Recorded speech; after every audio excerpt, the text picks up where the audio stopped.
अभी दिल्ली में ही हो, Noida? Mummy, not talking to you. Unmute करो यार। अभी यही नोएडा में हो? जी हाँ, कल जाएंगे सुबह। कल सुबह जाओगे? कहाँ, प्रयागराज की लखनऊ? प्रयागराज जाएंगे। हाँ, प्रयाग जाएंगे। ओके, ये मैं जब बंद कर दूं।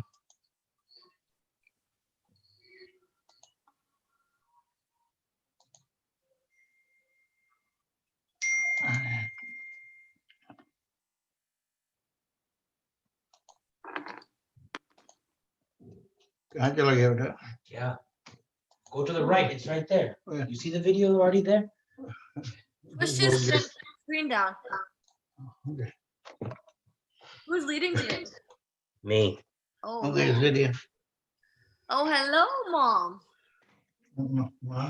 Mom, Bua, Chacha ji.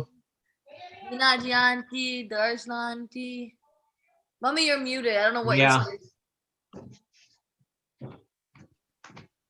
Hello, Mom. Hi, beta. What's up? Ouch. Stop video. How can Veda got the link? भैया अभी muted है क्या unmuted हैं? You're unmuted. How do I unmute myself then? I muted you. Daddy, I couldn't tell you how he got the link. Why? He put in the Atlanta group. Maybe someone forwarded it? I did not give it to him. Maybe Brahmatirtha Prabhu has sent. No. Maybe. Who knows? We're live on YouTube too. I sent it. Okay, but yeah. Let me go ahead and make sure everyone's muted. Hold on. I'm just gonna mute everybody. So just unmute that. Unmute that. There you go. Cool.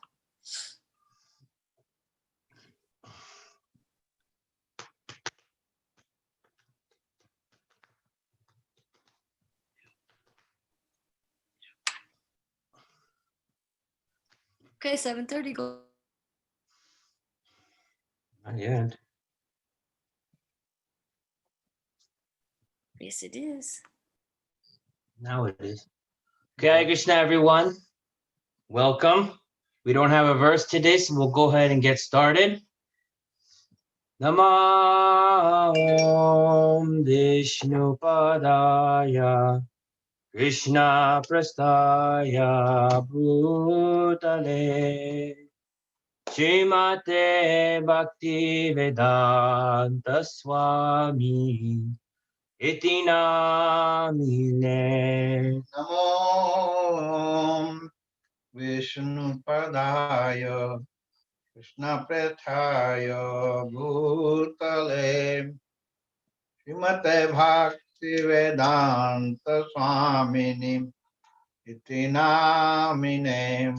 Namaste Saraswati Devin Gauravani Pracharine Nirvishesha Shunyavadi Vastachadishatarine. Namaste Saraswati Devim Gauravani Pracharine Nirvashesha Shunyavadi Paschatya Deshatarine. Jaya Shri Krishna Chaitanya Prabhu Nityananda Shri Advaita Gadadhar Shivasadi Gaura Bhakta Vrinda. Jaya Shri Krishna Chaitanya Prabhu Nityananda Advaita Gadadhar Srivasadi Gaur Bhakta Vrinda. Jaya Shri Krishna Chaitanya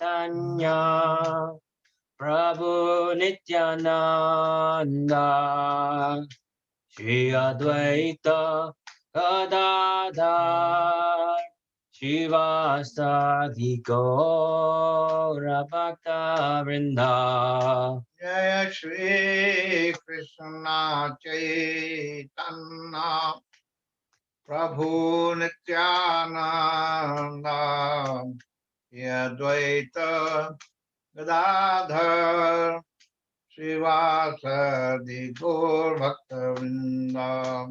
Jaya Shri Krishna Chaitanya Prabhu Nityananda Shri Advaita Gadadhar Shivasadi Gaura Bhakta Vrinda. Jaya Shri Krishna Chaitanya Prabhu Nityananda Advaita Gadadhar Srivasadi Gaur Bhakta Vrinda.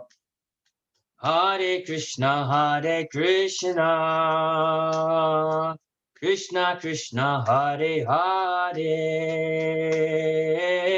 Hare Ramo, Hare Ramo, Rama Rama, Hare Hare. Hare Krishna, Krishna Krishna, Hare Hare, Hare Rama, Rama Rama, Hare Hare. Hare Krishna, Krishna Krishna, Hare Hare, Hare Ramo, Rama Rama, Hare Hare. Hare Krishna,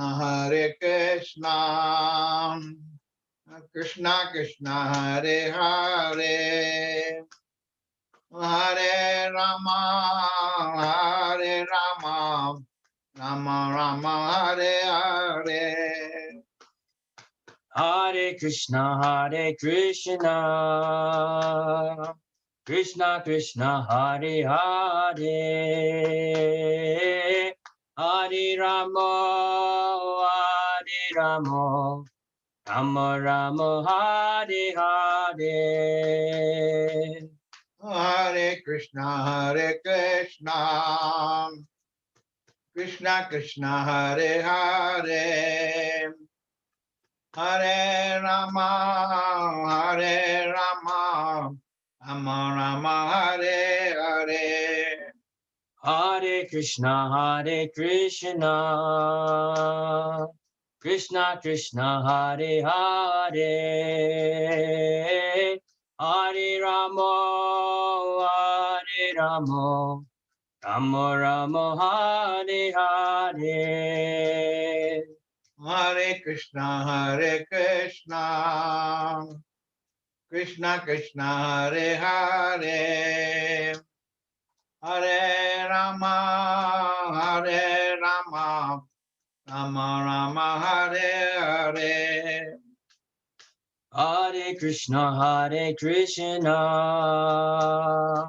Krishna Krishna, Hare Hare, Hare Rama, Rama Rama, Hare Hare. Hare Krishna, Krishna Krishna, Hare Hare, Hare Rama, Rama Rama, Hare Hare. Hare Krishna, Krishna Krishna, Hare Hare, Hare Rama, Ramo, Ramo Ramo Hare Hare. Hare Krishna, Krishna Krishna, Hare Hare, Hare Rama, Rama Rama, Hare Hare. Hare Krishna, Krishna Krishna, Hare Hare. Hare Rama, Rama Rama, Hare Hare. Hare Krishna, Krishna Krishna, Hare Hare, Hare Rama, Rama Rama, Hare Hare. Hare Krishna, Krishna Krishna, Hare Hare. Hare Rama, Rama Rama, Hare Hare. Hare Krishna, Krishna Krishna, Hare Hare, Hare Rama, Rama Rama, Hare Hare. Hare Krishna, Krishna Krishna, Hare Hare. Hare Rama, Rama Rama, Hare Hare. Hare Krishna, Krishna Krishna, Hare Hare, Hare Rama, Rama Rama, Hare Hare. Hare Krishna, Krishna Krishna, Hare Hare. Hare Rama, Rama Rama, Hare Hare. Hare Krishna, Krishna Krishna, Hare Hare, Hare Rama, Rama Rama, Hare Hare. Hare Krishna, Krishna Krishna, Hare Hare. Hare Rama, Rama Rama, Hare Hare. Hare Krishna, Krishna Krishna, Hare Hare, Hare Rama, Rama Rama, Hare Hare. Hare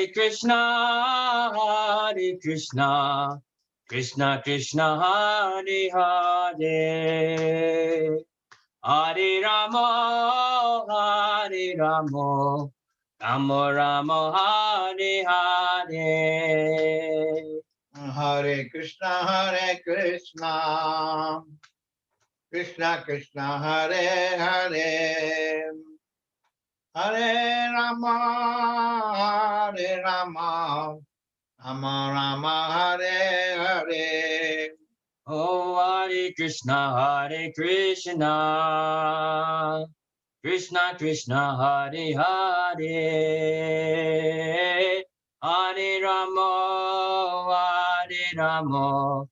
Rama Rama, Hare Hare. Hare Krishna, Krishna Krishna, Hare Hare, Hare Rama, Rama Rama, Hare Hare. Hare Krishna, Krishna Krishna, Hare Hare. Hare Rama, Rama Rama, Hare Hare. Hare Krishna, Krishna Krishna, Hare Hare, Hare Rama, Rama Rama, Hare Hare. Hare Krishna, Krishna Krishna, Hare Hare, Hare Rama, Rama Rama, Hare Hare. Hare Krishna, Krishna Krishna, Hare Hare, Hare Rama, Rama Rama, Hare Hare. Hare Krishna, Krishna Krishna, Hare Hare, Hare Rama, Rama Rama, Hare Hare. Hare Krishna, Krishna Krishna, Hare Hare, Hare Rama, Rama Rama, Hare Hare. Hare Krishna, Krishna Krishna, Hare Hare, Hare Rama, Rama Rama, Hare Hare. Hare Krishna, Krishna Krishna, Hare Hare, Hare Rama, Rama Rama, Hare Hare. Hare Krishna, Krishna Krishna, Hare Hare, Hare Rama, Rama Rama, Hare Hare. Hare Krishna, Krishna Krishna, Hare Hare, Hare Rama, Rama Rama, Hare Hare. Hare Krishna, Krishna Krishna, Hare Hare, Hare Rama, Rama Rama, Hare Hare. Hare Krishna, Krishna Krishna, Hare Hare. Hare Rama, Rama Rama, Hare Hare. Hare Krishna, Krishna Krishna, Hare Hare, Hare Rama, Rama Rama, Hare Hare. Hare Krishna, Krishna Krishna, Hare Hare, Hare Rama, Rama Rama, Hare Hare. Hare Krishna, Krishna Krishna, Hare Hare, Hare Rama, Rama Rama, Hare Hare. Hare Krishna, Krishna Krishna, Hare Hare, Hare Rama, Rama Rama, Hare Hare. Hare Krishna, Krishna Krishna, Hare Hare, Hare Rama, Rama Rama, Hare Hare. Hare Krishna, Krishna Krishna, Hare Hare, Hare Rama, Ram Rama Hare Hare. Jaya Radha Natavara Radha Natavara Radhe. Jaya Radha Natavara Radha Natavara Radhe. Jaya Radha Natavara Radha Natavara Radhe. Jaya Radha Natavara Radha Natavara Radhe. Jaya Radha Natavara Radha Natavara Radhe. Jaya Radha Natavara Radha Natavara Radhe.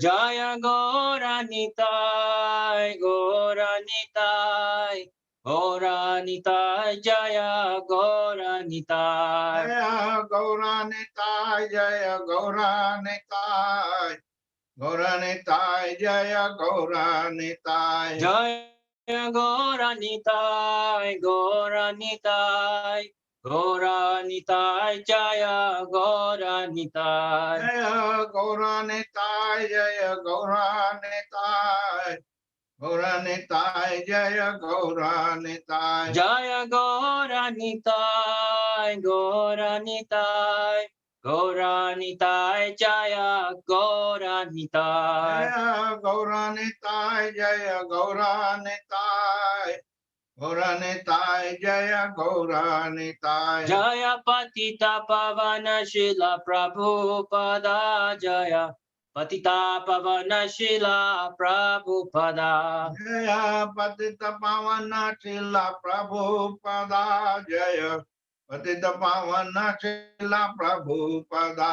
Jaya Jaya Prabhupada Prabhupada Prabhupada Jaya Jaya Prabhupada. Jaya Jaya Prabhupada, Prabhupada, Prabhupada, Prabhupada. Jaya Jaya Prabhupada Prabhupada Prabhupada Jaya Jaya Prabhupada. Jaya Prabhupada, Prabhupada, Prabhupada, Prabhupada.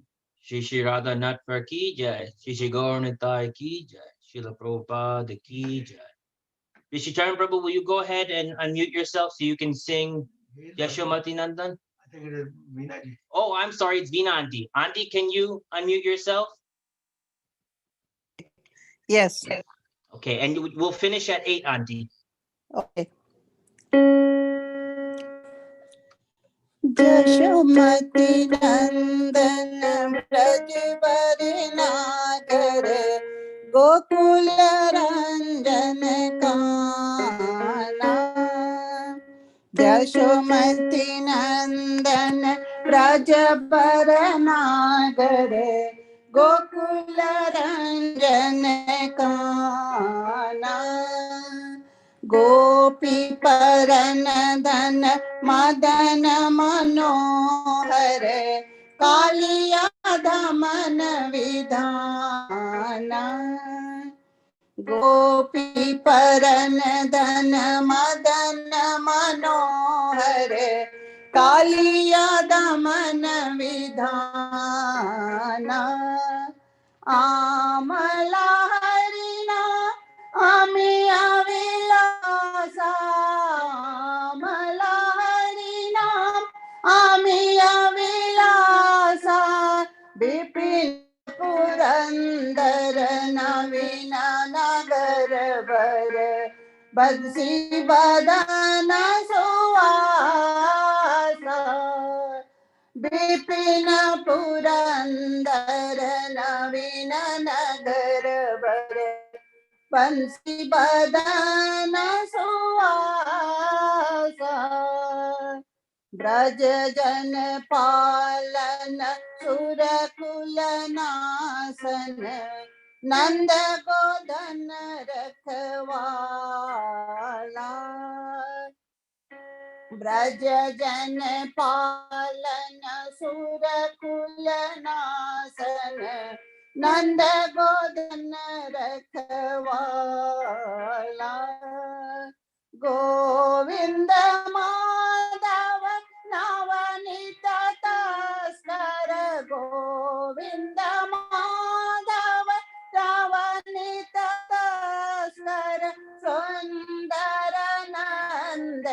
Gopala सुंदर नंद गोपाला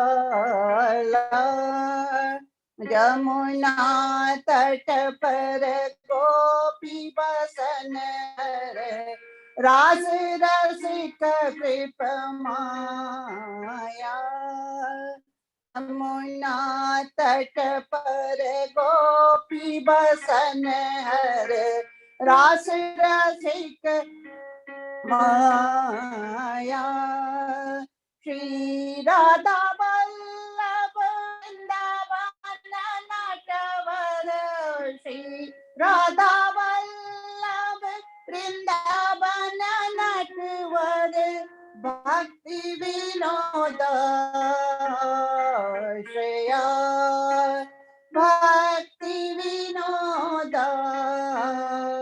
श्रेया यशोमती नंदन ब्रजवर नागर गोकुल रंजन काना यशोमती नंदन ब्रजवर नागर गोकुल रंजन काना गोपी परन धन मदन मनोहर कालिया दमन विधाना गोपी परन धन मदन मनोहर कालिया दमन विधाना आमला हरि नाम मिय विलासा मला हरि नाम मिय विलासा विपिन पुरंदर नवीन नगर बर बंसी बदन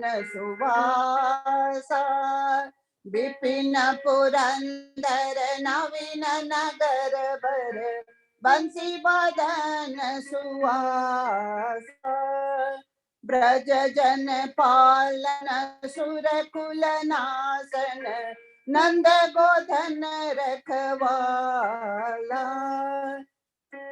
ब्रज जन पालन सुर कुल नासन नंद गोधन रखवाला गोविंद माधव नवनीत दासर गोविंद माधव नवनीत दासर सुंदर नंद गोपाला सुंदर नंद गोपाला यमुना तट पर गोपी बसन रे रास रसिक कृप माया यमुना तट पर गोपी बसन रे रास रसिक कृप माया Shri Radha Vallabh Vrindavan Natwar Shri Radha Vallabh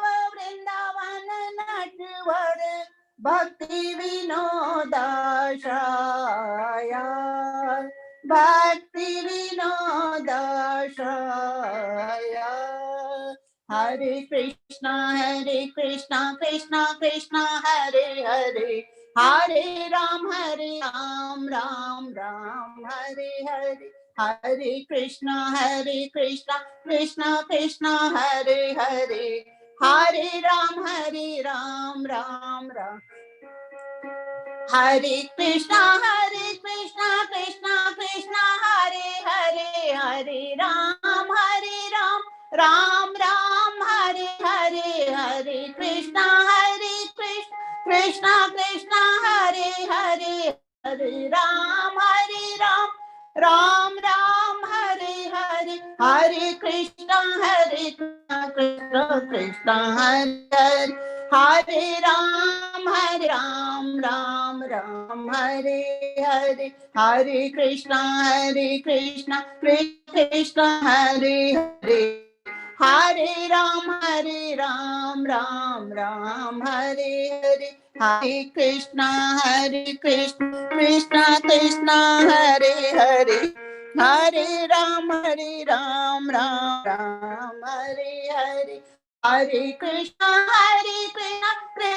Krishna Hare Hare Hare Ram Ram Ram Hare Hare Krishna Hare Krishna Krishna Hare Hare Hare Ram Ram Ram Hare Hare Hare Krishna Krishna Krishna Hare Hare Hare Ram Ram Ram Hare Hare Hare Krishna Krishna Hare Hare Hare Ram Ram Ram Hare Hare Krishna Krishna Krishna Hare Hare Hare Ram Ram Ram Hare Hare. I'll read the translation. It's in Hindi. Okay. Krishna मैया यशोदा के पुत्र हैं, ब्रज भूमि के दिव्य प्रेमी हैं, गोकुल वासियों को आकर्षित करने वाले कांधा हैं, गोपियों के प्राण धन हैं, मदन कामदेव का मन हरने वाले तथा कालिय नाग का दमन करने वाले हैं। कृष्ण के ये नाम गायन करने में अत्यधिक अमृतमय आनंद देने वाले हैं। कृष्ण ब्रज के 12 वनों के अधिपति हैं तथा उनके सौंदर्य में सदैव अति नवीनता रहती है। वे मुरली बजाते हैं तथा अति सुंदर वस्त्र पहनते हैं। कृष्ण ब्रजवासियों के रक्षक तथा संपूर्ण असुर वंश का नाश करने वाले हैं। कृष्ण नंद महाराज की गायों की रखवाली करने वाले तथा लक्ष्मीपति माखन चोर हैं तथा नंद महाराज के सुंदर गोपाल हैं। कृष्ण यमुना तट पर विचरने वाले तथा गोपियों का चीरहरण करने वाले हैं। कृष्ण को अपने भक्तों से प्रेमालाप करना अति रुचिकर है। कृष्ण कृपामय हैं, राधा रानी के प्रेमी हैं, वृंदावन के सबसे कुशल नर्तक हैं तथा भक्ति विनोद के एकमात्र आश्रय हैं। हरे Krishna. Thank you, So is Auntie. it? You're welcome. Is it or not yet? I'm sorry, it's almost 8 o'clock. Okay, 1 minute. So you're fine. Thank you. you're welcome. We're just waiting for Prabhu to come on. As soon as he logs on, we'll begin the lecture. Okay. Let him text him.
So we're still waiting for Prabhu to join. Just bear with us, everyone.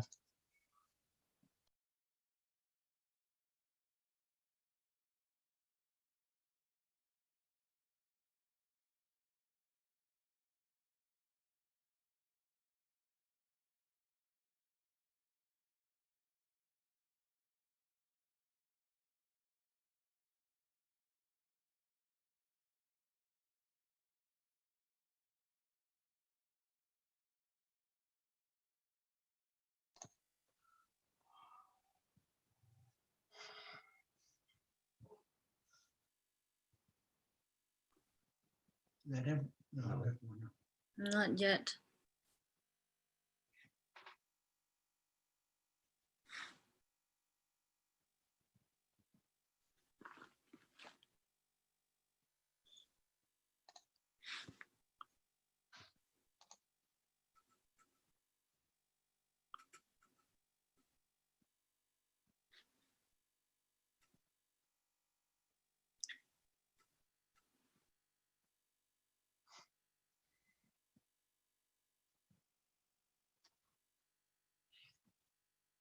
You can start talking about Prabhu.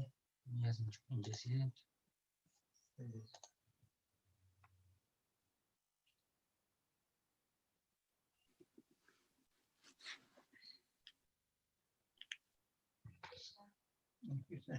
Behind you. Hare Krishna.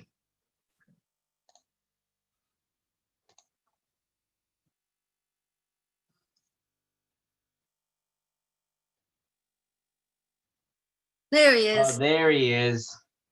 There he is. Okay. Unmute But you'll him. have to unmute yourself. There you are. There he is. Okay. Yeah, sorry for the little delay, a little technical issue, but it's resolved. No problem, Prabhu. Not a problem at all. Let me just adjust one thing here. And Tell him what introduction.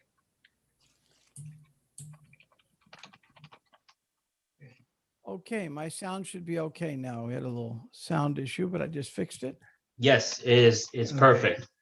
Okay. So we'll go ahead and just, if you allow me, I'll do the introduction for you. Sure. So I have the great honor of introducing a dear friend to the Singh family and a personal mentor of mine. We have His Holiness, His Grace, Brahmatirtha Prabhu. He is a advisor for the EPA, the Environmental Protection Agency. In his professional life, he's taken on big companies like Walmart and other, I guess, oil companies to make sure they don't double dip in public funds.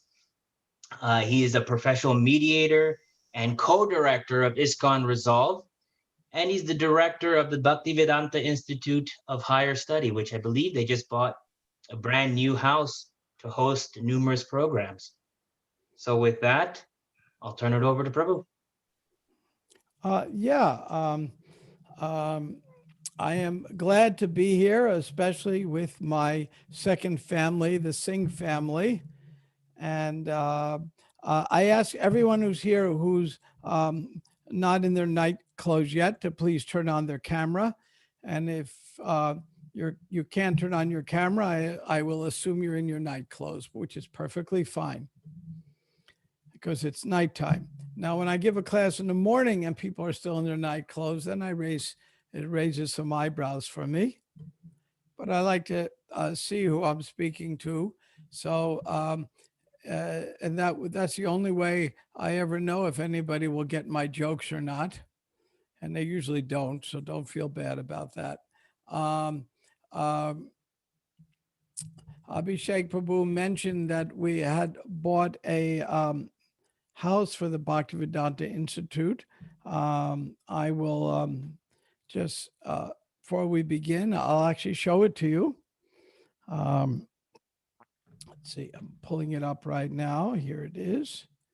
And I should have screen share capabilities. Could I have screen Yes, share? Prabhu, 1 second. Let me capabilities? change that real quick. 1 second. Okay. Good to go now. Okay. This is the new headquarters for the Bhaktivedanta Institute in Gainesville. Can you all see that? It's quite a wonderful place. We just got it 2 weeks ago, and it's ours and all paid for. And it used to be the president's house for the university. And that's where our institute, we're doing quite a bit of work nowadays, especially in writing. And we wanted to have a place where we could have intellectual gatherings to deal with the hard issues we have to deal with and write books. And that's what we're here for. So tonight, let me see, we have about 30 people. Are most of you all from Tennessee? Are most people from Tennessee? India too. We have some folks from India, Prabhu, and we have some folks from Atlanta, one family from Miami. So it's a congregation of a lot of people. Okay. A few more people have turned on their cameras. That's good. Very good. Anybody else like to turn on your camera? You're welcome to. I promise I don't bite. Haribol, I'm from Boston. Yeah, Boston. Okay. Is there anyone here who's at a Krishna program for the very first time? You can unmute yourself or write something in chat and I'll see it. Is anybody here for the very first time? Is there anybody here for the very last time? First time, Madhav Das. Oh, very good. Where are you? I'm from North Carolina, New Goloka community here in Hillsborough, North Carolina. Well, Beer Krishna Maharaj is an old friend of mine, and Krishna Priya is there, and so many of my friends. So I'm glad to see you here. Please come by here sometimes when you get time. Well, it's not time, it's COVID. Yeah. I travel all over the world. I was in Canada last week, and a week before I was in India, and a week before that I was in London, and tomorrow I'm in New York. So I travel all over the world now. I just sit in one spot while doing it. It's just like the mystic yogis. They could travel any place just by their mind. Now, with Zoom, we're like the mystic yogis. We can travel any place we want in just a moment. When I was growing up, only in science fiction was what we're doing now possible. Today I saw two pictures of Bir Krishna Maharaj. He created by his mystic yoga, so he can be simultaneously in at least two places. He shared with us today that mystic yoga he perfected. Yeah. So now I'll tell a little about me, and then I've been asked to tell a story. So I'll tell the story. First, I'm the director of the Bhaktivedanta Institute, and I'll show you what that's about. In 1977, the last time I saw Srila Prabhupada was in India, and it was the first international conference on Life Comes from Life. And Prabhupada had his scientists from all five of us come and interact with scientists, famous scientists, some of them, in Vrindavan, and discuss does life come from life or does life come from matter? That discussion is still going on. It was Prabhupada's primary mission for the Bhaktivedanta Institute. And that was our main topic. I'll show you that picture. One moment. I apologize. I usually cue these up ahead of time, but I just made it back on time for all of this. And here we are. And we'll show you that picture. Have any of you seen the changing body exhibit? Yeah, it shows how you go from boyhood to youth, to middle age, to old age, and how the body changes, but the soul stays the same. So I will show you by my mystic powers a changing body exhibit. And there I am. Now, which one's me in 1977? What do you think? Middle back. Right. That's Yeah. right. Right in the middle. That's me. I'm there with my fellow nerds. And this is the nerd crew. Prabhupada said, send us all your PhDs and scientists. So all five of us showed up. And that was it. Last year, we did a Bhaktivedanta Institute conference, and we had 450 people show up, including 50 devotee PhDs. So things have changed. For those interested in the Bhaktivedanta Institute, I put into the chat our webpage, and those who need to correspond to me on any of the topics, I put my email, and those who want to donate, I'll put my PayPal. No, I'm only joking on that part. Okay. Well, half joking. Okay, so we move on to the topic at hand. And the topic I was asked to speak about is an adventure I had with Prabhupada. And some of you, who has read this book, Perfect Questions, Perfect Answers? How many have read it? Of course, we don't. Do I have the poll? Can I do a poll? We've never done a poll, but I'm sure Manju can enable that. Let me figure it out. Yeah. I've never well, done that. You know, Manju's pretty smart and extremely funny. Funny, maybe. Smart, maybe not. You're smart enough to I'll figure it out. You're smart enough to defeat your brother. There. Fair. Debatable. Oh, okay.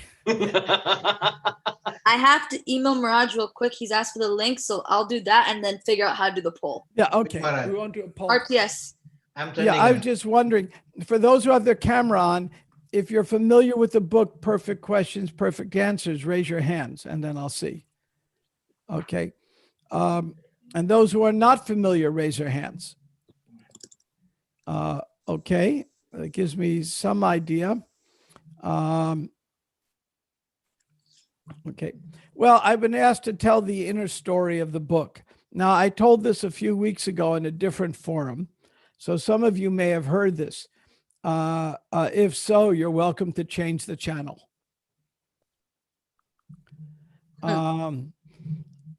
Okay, so we'll begin, of course, with the appropriate prayers. Om Jnana Tyamnasa Jnana Jnana Sakya Chasmor Un Militam Shri Guru Namaha. Oh, may Lord Krishna give me something to say. So, in 1968, I was in Greenwich Village as a teenager, as a college student. I used to wander around Greenwich Village because it was very cool place to go, kind of hippies and former beatniks, and it was a happening place.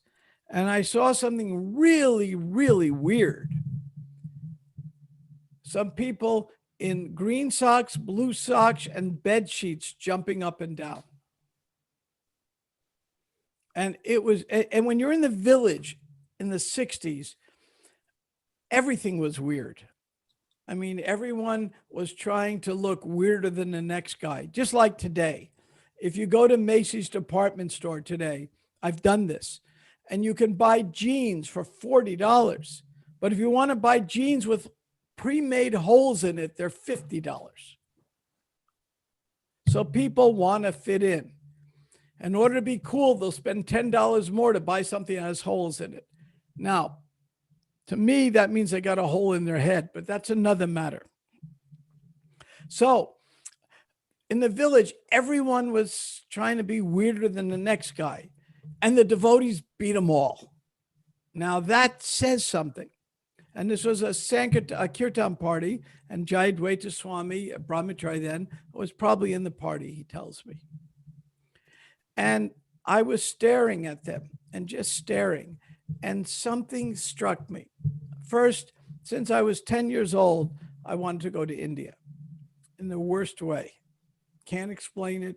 Must have been previous life. I just wanted to go to India. So then when I saw this chanting party, kind of, and I knew it had something to do with India, I just stood there awestruck. And when I looked at these devotees, there was two conclusions I could have. One, these are bigger exhibitionists than everyone else in the village, which would say a lot. Or if they weren't bigger exhibitionists, the other possibility is they were, don't know if I used the word in my mind, but they were transcendental to the world because they didn't care how they looked. And something else bothered me. They looked happy. How could you be so weird and look happy? So I stared and stared. Then somebody came up to me to sell me a Back to Godhead magazine. And I said in a rough, gruff voice, no. Now, there was a reason for that. There were so many panhandlers trying to collect money in the village that, and I was a soft touch. And after one panhandler, I gave her $1, and then I saw her in a fur coat, which was kind of disgusting to begin with, taking the uptown subway, which meant she was a rich person from uptown just coming down to panhandle for fun. So I vowed to myself, the next panhandler, I will give them a nasty no. Unfortunately, the next panhandler was a devotee. So I gave them the loud and clear no. But I did take a mantra card. And I regretted not buying the magazine. And shortly after that, a play came on Broadway. Has anybody here seen the play or the movie Hair? Hair. Okay. The play Hair features, it was a hippie rock opera. It was very popular at the time. And in it, at the very end, they sing Hare Krishna. Now, it's not just Hare Krishna. They also sing Happy Marijuana. But, but in those days, we didn't make much distinction on those points. So I learned the Hare Krishna mantra and I started chanting, and I haven't stopped since. So that's over 50 years. So that's the good news. Then I wanted to go find out more about them, because at that time in New York, there was one after another of yogis starting to come. Prabhupada was one of the first. And then after that, you had Rajneesh, who was kind of weird, and you had Maharishi, who brought TM, who was kind of a nice guy. And then you had Guru Maharajji, who claimed that he was God. And then you had all these strange people coming.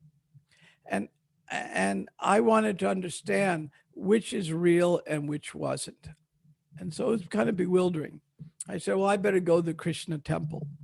So I went to the Krishna temple. Now, what was the address of the Krishna temple around 1968 or 69? Some of you know that. 26 Second Avenue. Yes. So I went there. And they had just moved to 61 2nd Avenue. At that point in time, there were many inventions that we didn't have. We didn't have cell phones. We didn't have internet. A lot of things we didn't have. We didn't have digital watches. We didn't even have digital calculators. One of the things that we didn't have was a sign that says, we have moved. At least the devotees didn't have that. Maybe other people did. But in the devotee world, they had not yet invented the sign you put on the front door. We have moved. Here's our new address. So, no devotees. Then it took me 6 months to find out where they moved. I went to their new place, but stupid me, I didn't realize, again, they had not yet invented the sign. We moved to a new address. So then it took me another 6 months, because you couldn't Google, to find out they were at 439 Henry Street. Finally, I made it to 439 Henry Street. I said, now I've been chanting Hare Krishna all that time. I didn't know what it was. I had read the Gita a couple of times by then, not Prabhupada's. It wasn't even in America yet. But Dr. Radha Krishnan's Gita and Franklin Edgerton's Gita, and maybe one other, maybe Christopher Ishwood's Gita. But I read a few Gitas, and I liked the Gita. Can't say I really understood it, but it fascinated me. Finally, I made it to see the devotees. And when I saw them, it was strange. Strong smell of incense. Socks still didn't match. People were nice, but it was strange. And I said, I'd like one of your books so I can understand what's going on. Now, if you really want to win a devotee's heart, say to them, I'd like one of your books. Try it. It really gets every devotee excited. And the only book they had was the strangest book for me to, the first book to read for the movement, The Nectar of Devotion, Bhakti Rasamrita Sindhu. Whoever has read that book, it's a fascinating book by Rupa Goswami, talking about the intimacies of devotional service, but that's intended as an internal book for devotees. So I took this book that smelled like incense for a year after I bought it, took it home. I said, I'll read this and I'll find out what's going on. And I opened the book, but I was thinking, well, maybe I'm holding it upside down. I don't understand anything. So I was still stuck. So what to do? What would all of you have done when this happened? What would you have done to figure it out? There was only one possible solution, and that's go to the source and find out what it's about. And the source was India. So I applied to the Peace Corps to go to India. And turns out getting in the Peace Corps was very, very difficult. Getting assigned to India was very, very easy because of all the assignments in India, all the assignments in the Peace Corps. India was considered kind of the one you least wanted to have. When I got there, I discovered why that was true. And I got assigned, of all the states in India, I got assigned to the most backward state in India. Can anybody guess which is the most backward state in India? Prabhu, there are a lot of Biharis here, so maybe we can keep that on the DL, huh? Oh, let's not mention that then. Okay. And then I got assigned to a very backward district in that unnamed state of Bihar. And it was the best assignment I could get. Because one, it was so hard to get to where I was that the Peace Corps officials would never visit me. So I was on my own, which is all I wanted. Second, it was the closest assignment to Calcutta, overnight train ride. So I would go to Calcutta on occasion, and I ran into the devotees, and there was Giriraj Swami speaking. And when he spoke for the first time after months and months and months in India, somebody made sense. And he spoke so brilliantly that I said, now I think I know what I need to study. And I met other gurus in India. I went to India to try to improve my spiritual life. I met one guru, not guru, but his followers. And it was a very political group. They were American, a lot of Americans dressed in saris and traditional Indian clothes. And this group was very, very political.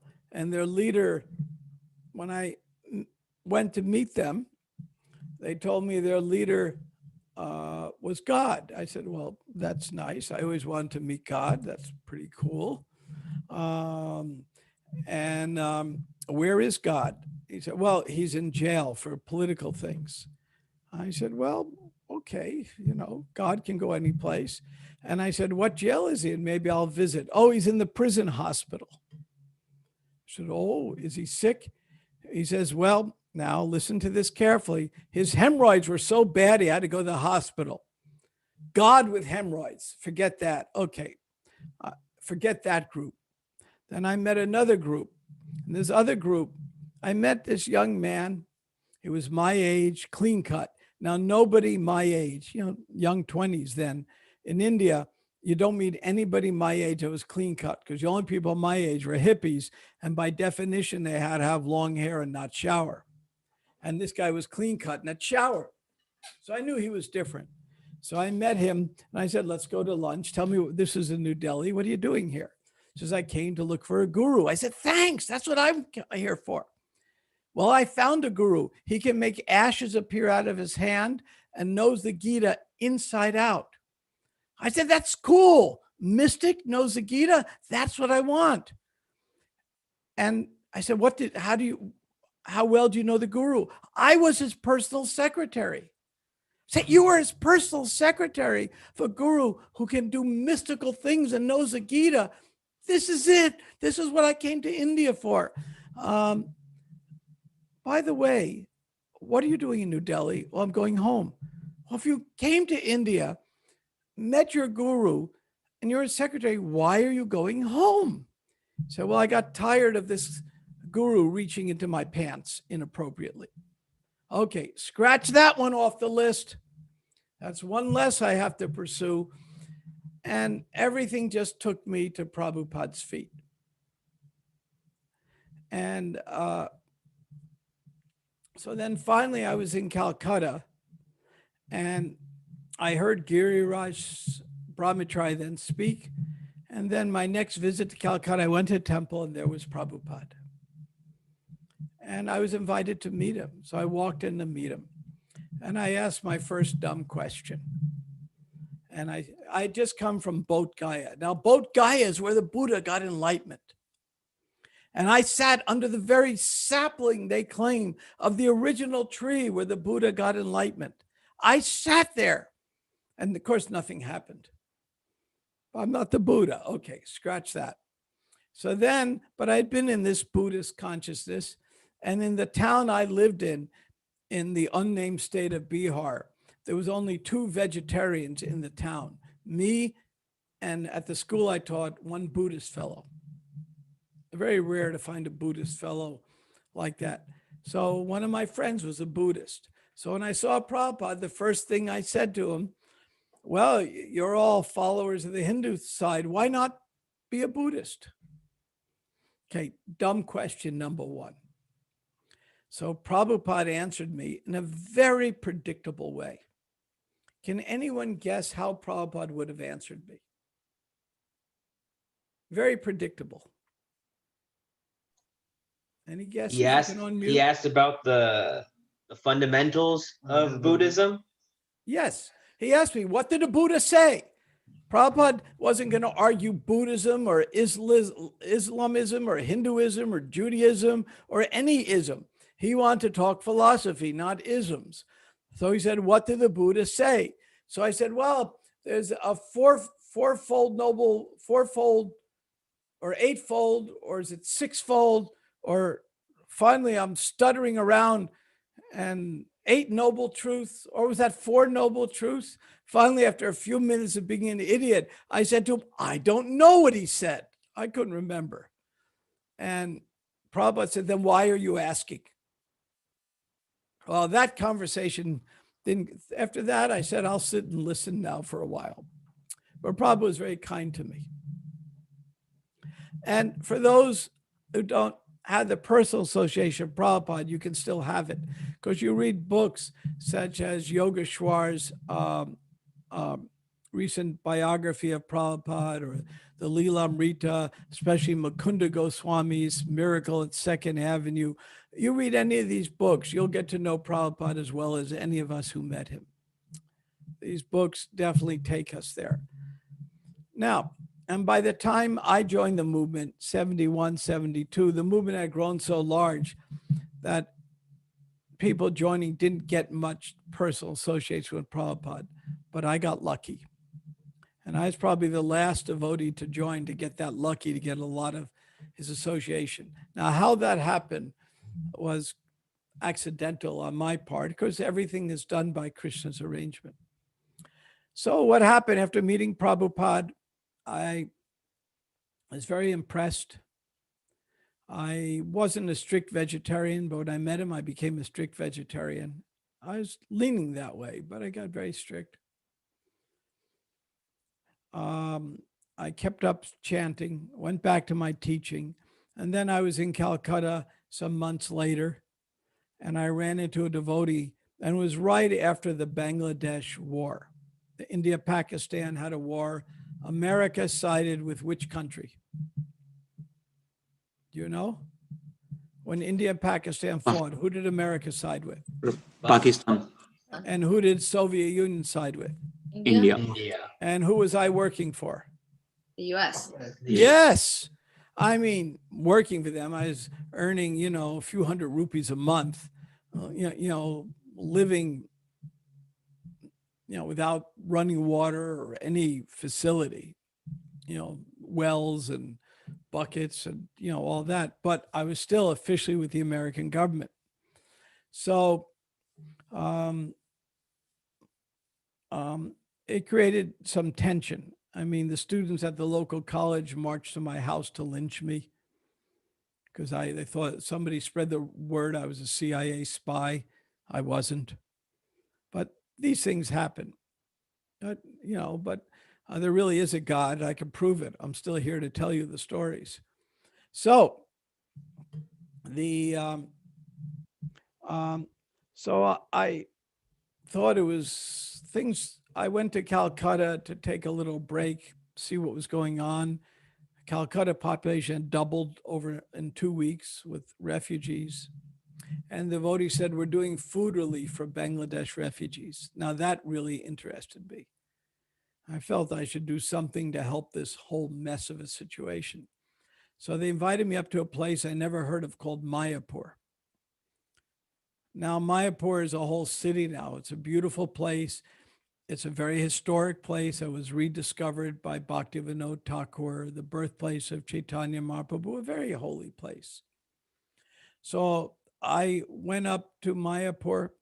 Oh, Ritavaja Swami has joined. I have to welcome my dear friend and mentor, Ritavaja Swami. Prabhu, he's also asked me to ask you how you were saved from the students who came to kill you. Oh, well, I stood on the roof of my house and somebody warned me they were coming to lynch me. And so I made a big sign, I hate Nixon too, because they hated Nixon. And I stood on the roof of the house, the big sign, and I went jumping up and down, dancing and yelling, yeah, just like that. So they cheered me instead of killing me. Because once there's a mob, the only time I ever felt any personal danger in India is during a mob. I mean, there are pickpockets, but nobody's going to hurt me, not any place. And I'd already been arrested for being a spy once. So, I was getting a little nervous about these things. Police in Jamshedpur had arrested me. I mean, they let me go, but that was a nice adventure for my grandchildren. Anyway, everything's a good adventure. So I said, okay, I'll go to Mayapur. So I went to Mayapur. Now, the land in Mayapur, now it's a whole city. It had just been purchased 1 month before. It was impossible to buy land in Mayapur, and Tamal Krishna Maharaj had done the impossible and got the land. So Prabhupada declared, we shall do the Gaur Purnima, the full moon festival of Lord Chaitanya. So Achyutananda built Prabhupada a hut, which is still there, Bhajan Kutir. They put up a tent for men, a tent for women, and a hole in the ground for you know what. And that was it. And there were 2 buildings.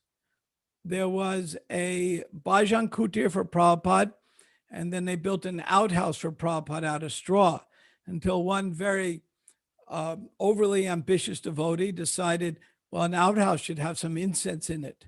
So he stuck a stick of incense in it, and poof, now we were down to 1 building.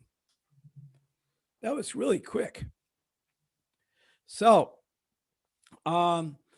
there I am in Mayapur, and there are 70 devotees, mostly Western devotees. 70. And there is 1 guest. And everyone, the average age was probably 22. I think the oldest person might have been 28. Everyone was very enthusiastic, as they used to say in those days, to preach or proselytize or convert or convince or badger, depending on who it was. And there was only 1 person to proselytize, preach to, badger, or do whatever they wanted to do. And that one person was me. So that was quite a scene. Everyone there and one person. So Prabhupada showed me mercy and kept me in his bhajan kutir with him all day. So for the whole time I was there, I sat at Prabhupada's feet. I would be serving prasadam, and then as somebody would come running, Prabhupada wants to see you. So I'd sit with him, and the first conversation we had, unfortunately, was not recorded. But the second conversation, Shamasundar's secretary said, "This is interesting." And after the last conversation, he said to Prabhupada, "Those are perfect questions." And Prabhupada said, "Yes, we'll make a book, and that's perfect questions, perfect answers." And now it's in 40 some odd languages, which seems strange to me, but Prabhupada's a miracle worker. Now, how did I come to sit with Prabhupada for 3 or 4 days asking questions all day? That's a very strange occurrence. And by that time, the movement was so big, Prabhupada really didn't have time like he did in the early days to sit with a new devotee and explain everything. So here's how. First, there was 70 people there, so Prabhupada was protecting me. Second, I accidentally hit a formula. Now, can somebody tell me what the Gita says about approaching a spiritual master?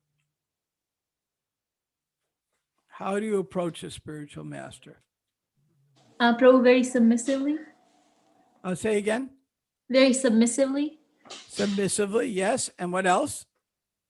And inquisitive. Considering oneself as foolish. Excuse me? Say again? Considering one person as the most foolish person, not knowing anything, as a clean board. Yeah. Well, Inquire submissively. yes. And which verse is that? 434, Prabhu. Yes, 434. yes, 434. Now, 434, try to learn the truth by approaching a spiritual master. Inquire submissively, render service. The self-realized soul can impart knowledge because they've seen the truth. Well, guess what? I accidentally hit the formula. First, when I went there, I said, I don't know if Prabhupada is this amazing, pure devotee his disciples tell me, but I met him and I really liked him and trusted him. So I'm just going to assume he is. I'm not going to challenge him. Why should I go challenge someone who's a saint? I'm here to learn, and I'm going to ask him the questions that have been bothering me for most of my life. I grew up with a disability, so I couldn't play ball or do things ordinary kids did. So I spent a lot of times in the woods meditating. It was miserable at the time. If I had to do it over again, I would not choose any other path by what I went through. It was the best thing. And so by the time I met Prabhupada, I had a lot of questions. And my biggest question is, what was death? It was my thought that it's impossible for someone to die.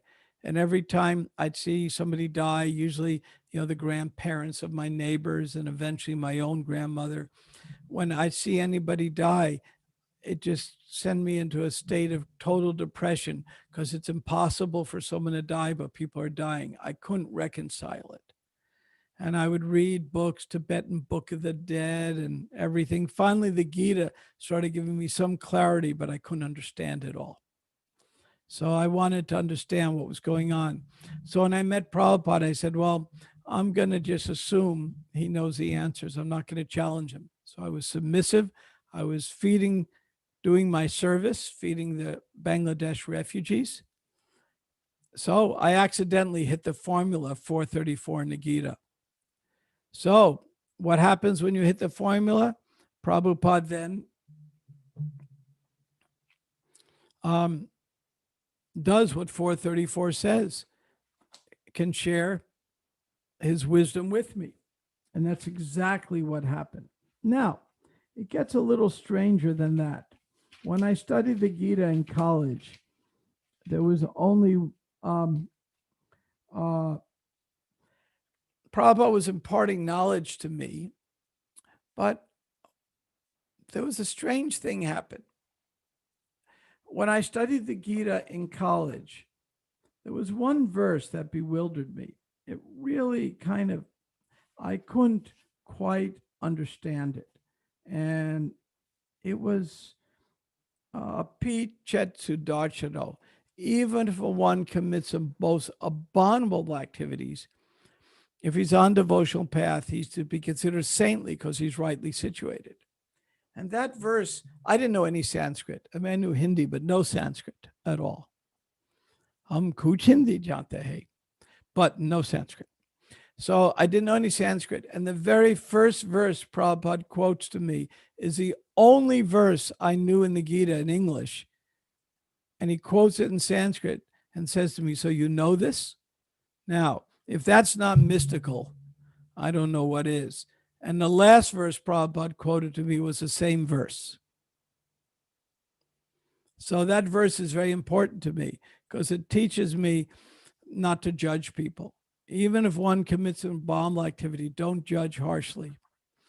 Bhakti Siddhanta, Prabhupada's guru, used to say, when you have one finger pointed at someone, you have three pointed at you.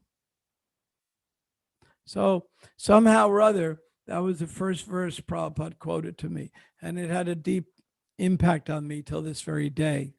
And one of my services is conflict resolution for ISKCON. And that verse is the basis upon which I can keep my sanity. Because some people do some really weird things, and I have to try to see I have to see the good behind it. Not that I sanction bad things, but I have to see that they're a struggling soul trying to rise up. And that's not always easy. But Prabhupada had that vision, and he gave it to me. And even though I had many discrepancies on my part, Prabhupada wasn't disturbed by it. He asked me how many regulative principles I follow. First I said, well, 3, then 2. And he goes, okay, which one do you follow? And that one I wasn't very good at. So, but Prabhupada, even though he's asking me these quite embarrassing questions, you might say, I never felt embarrassed. I never felt like he was judging me. I felt like he was concerned about me. And that was Prabhupada's secret.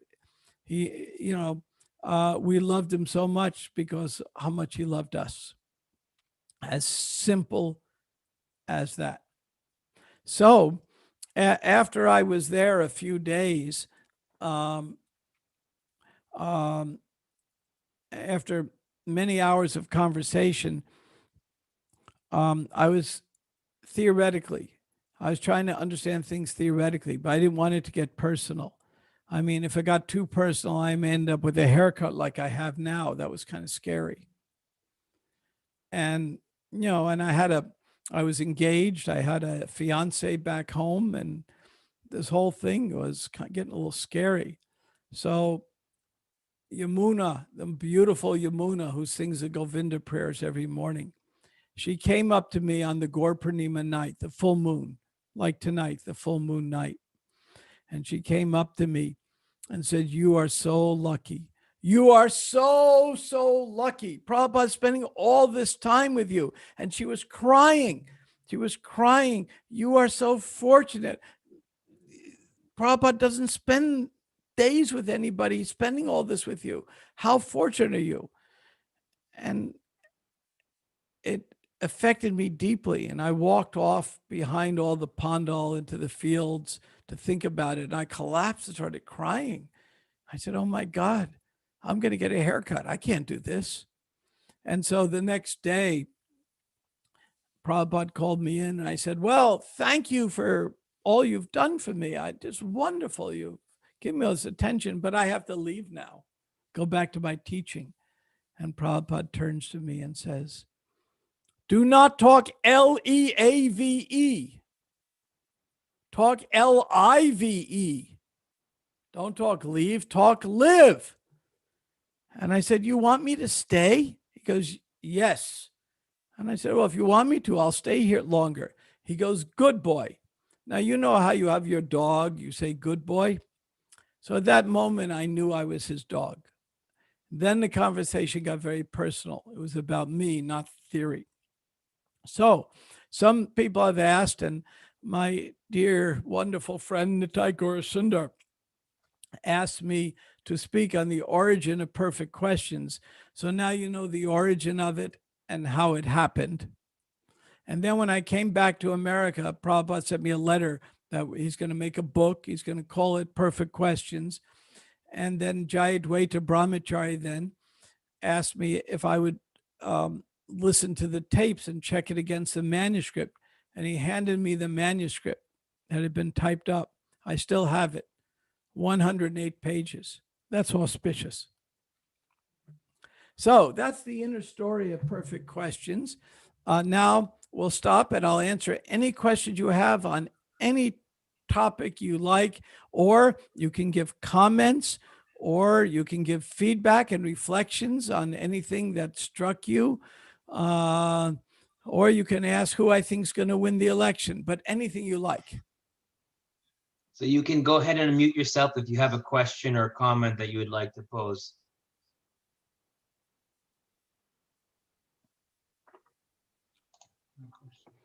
Now, not everybody at once. Yeah. Yeah, I'll give you a moment for people to think. There's some question you can ask about Bhaktivedanta Institute, science and religion. I have a is question, Prabhu. Yes.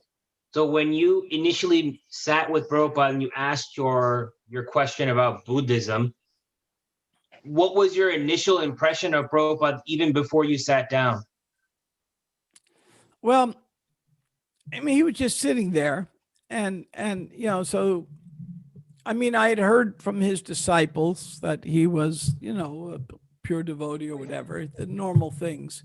So, but when I walked in, I expected, it's a good question, a really nice question. I expected most of the gurus I met in India were pompous. Not all were. I mean, there are sincere gurus in India for sure. But the ones I ran into were kind of pompous. And he was very humble. There are even two devotees in the back of the room arguing. I was thinking, why would they argue in front of the guru? They could just ask him. But turns out one of them was having a lot of spiritual trouble. And I found out later that Prabhupada did not want to instruct him because he couldn't follow the rules and regulations. That was bad enough. But if Prabhupada instructed him, then he would also not be following Prabhupada's orders. So Prabhupada just let it go. But some people were arguing. Prabhupada was sitting there, and he was very dignified, extremely dignified, at the same time humble. So he gave me a very good impression. And even when I asked my dumb question, he didn't make me feel dumb. I made me feel dumb because I realized that was dumb. I said, what about Buddhism? And I can't even remember what the Buddha said. I mean, I actually knew what the Buddha said because I'd studied it, but then all of a sudden my mind went totally blank. That was Krishna. Thank you, Prabhu. Though I do have an affinity to Buddhism because I like Chinese food better than Indian food. But that's a whole other matter. Yeah, Indian food sometimes is too spicy for me. Did you know that Lord Chaitanya never ate a chili pepper? Yeah. I did not. How do I know that? Good question. Never once did he eat a chili pepper. How do I know that? Because India did not have chilies those days, Maharaj. It came from Turkey, I think, Prabhu. No, it came from Mexico. Oh. It came with the Portuguese conquistadors and the Spanish. Good answer. Yeah. Anyway, not that chilies are bad, but somehow it never worked for me. So, but that's a nice question. I have What one else? question, unrelated, sort of, nothing compared to what your experience was with Prabhupada, Prabhu. When you said you felt so fortunate being at lotus feet of Srila Prabhupada, Yamuna Mataji came and said, you're so lucky, you're so fortunate. No comparison, but generally my husband gets bookcases from Guru Maharaj just to distribute. And I was giving out and I just held on to one copy, just from the box case. And when I started reading, I saw notes in them and personal notes and stickers. Then I said, this, I have not written this. And it so happened, Prabhu, that it was my Guru Maharaj's personal book that I ended up having it. Life with Perfect Spiritual Master. Isn't that wonderful? Of the cases, and I just put one book aside. And That's mystical. when I started reading, when you said mystical and all that, so I thought, maybe it's, I can also say something a little bit. I love that. And I still have.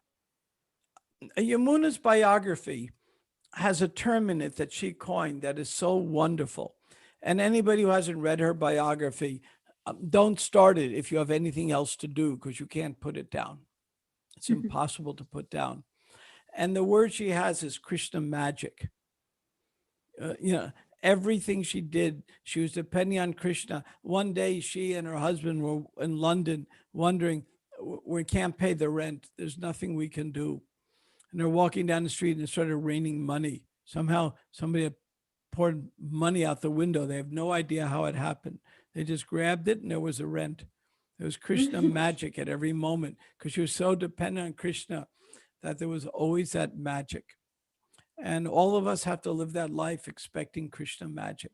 It's not that Krishna's our order carrier. When I was in India, I tell you what disturbed me.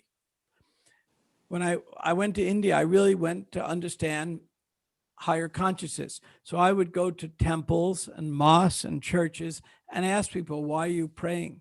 And what I witnessed was nothing short of Amazon.com. Now, how does Amazon work? Amazon works very simple. It's really easy. You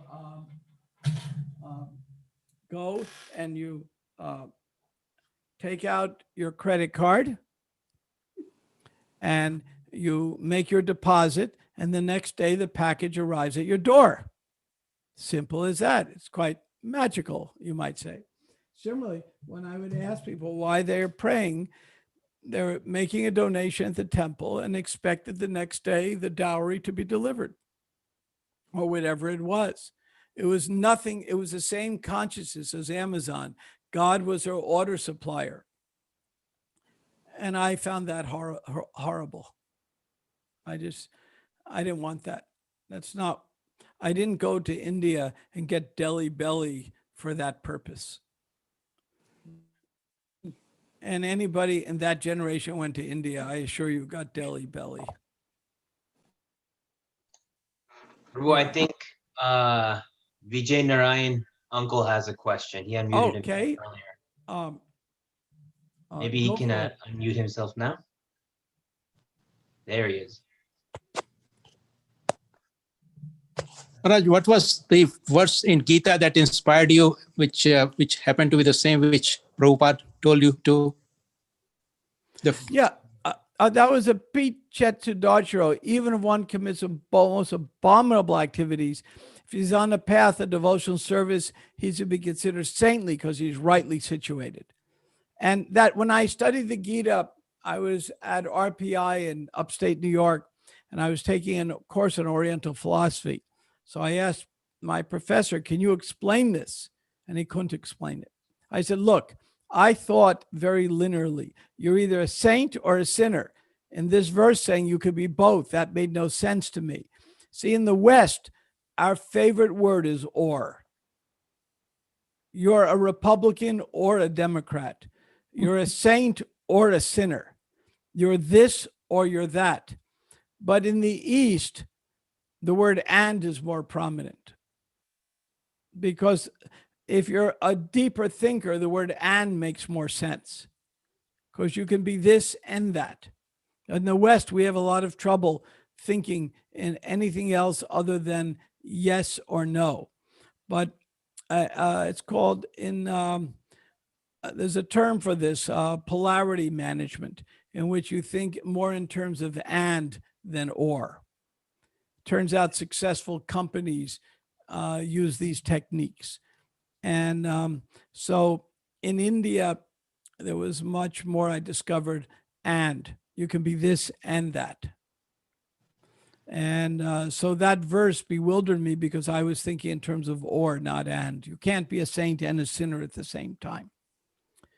And I don't know why that verse struck me. Of all the verses in the Gita, that's certainly there's some that are much more important. Somehow that verse stuck with me, and somehow that was the very first and last verse Prabhupada quoted to me. So all I can say is something mystical happened. But life is mystical at every moment.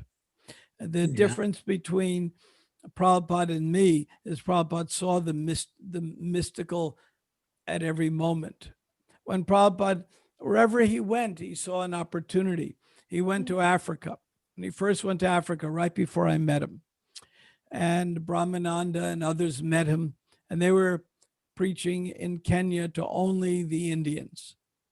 And Prabhupada said, you have to reach out to the Africans. That's why we're here. And they said, oh, we can't do it. They're not going to listen. They'll beat us up. They won't accept it. Prabhupada said, go do kirtan on the street. So they were very scared. Shama Sundar said he was shaking. And they did kirtan. The next thing you know, the temple is full of Africans listening to Prabhupada. So wherever Prabhupada went, he didn't distinguish, oh, this person's qualified, this person's not qualified. Everyone has a right to get the holy name. Prabhupada was very anti-discrimination, extremely anti-caste consciousness in India. Extremely so. And his guru was heavily criticized for giving Brahmins to those who weren't born Brahmin. But no place in Shastra does it say Janma, born. It always says one's Varna is determined by guna and karma, how you act and the quality of your life. So any other questions, comments, criticisms? Hare Krishna, Prabhuji, Dandavat Pranam. Yes. Prabhuji, this is Gaurav Das from Knoxville, Tennessee. Okay. Prabhuji, like very quick thing. Two things, Prabhuji. First thing, like you had, as you said, like you had started chanting much after, later you met with Giriraj Maharaj was the first interaction that made sense for you. So do you feel like the chanting kept you going in this process, even though you were not kind of convinced by anyone till then, till the time you... Yeah. Gorgadadhar, that is a very insightful question. That's a very good question. It depends on our nature. Now, I have an analytical nature. That's just the brain I've been given. So I have to understand why. But I didn't know why. But the chanting, somehow, the chanting attracted me, and I did it anyway. And then when I learned why, it made my chanting so much deeper. So without knowing much about it, the chanting just somehow struck a chord with me. So even if you don't know the benefit, the chanting is wonderful. But when you understand why it's wonderful, especially for those of us who are scientists and we understand the science behind it, then it encourages us even more to get into the chanting. And now the Kartik month is beginning tonight. So this is a perfect time for everyone to increase not necessarily the quantity, but the quality of their chanting. But that's a nice question you asked. I like that. And I hope Prabhuji, that answers your question. Sure, Prabhu. Thank you. And second question, Prabhu, like in terms of like when you were asking questions from Prabhupada, definitely, like, did you ever felt that you annoyed Srila Prabhupada by your questions, that he may be like infuriated? Like usually like the Buddhist question that you said, like I was expecting that he would blast if someone would talk about the Mayavads and all that. So like when you talked about the Buddhists, like he was very mild at you. Like, did you ever like kind of felt like through your questions you had agitated his mind or like infuriated him? Hare Krishna. That's a nice question too. Never. And I've had subsequent conversations with Prabhupada after my meeting in Mayapur.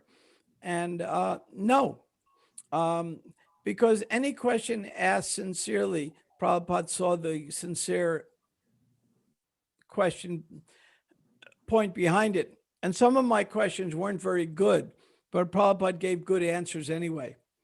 he would take a bad question and make it into a good question, but nothing infuriated him. Once I asked him, well, why is it if you chant Hare Krishna, you get free of karma, but you still get sick? And he wasn't at all disturbed by that question.